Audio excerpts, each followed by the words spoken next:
Mayor मां ख़बर ॾींदा हलूं त मेयर जे मुक़ीम कॉलोनी जे रहवासियुनि साफ़िन अॻियां एहतजाज कंदे दायो आहे त असांजी कॉलोनी यूनियन काउंसिल कोलाची जी हद में आहे, जंहिं में गुज़िरियल केतिरनि ई सालनि खां को बि तरक़ियाती कमु नाहे थियो।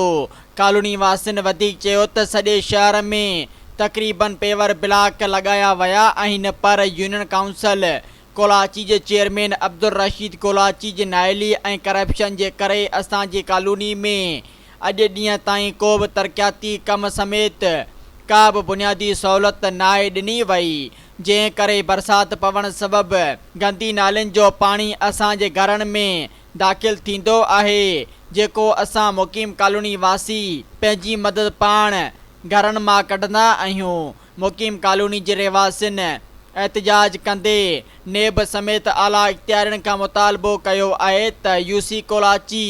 चेयरमैन जी करप्शन ऐं नाइली जी जांच करे असां यूसी कोलाची जे रहवासियुनि सां इंसाफ़ करे बुनियादी सहूलियतूं फ़राहम कयूं वञनि। सब्सक्राइब कयो अवामी न्यूज़ HD खे ऐं ताज़ा तरीन ख़बरुनि लाइ ॾिसंदा रहो अवामी न्यूज़ HD।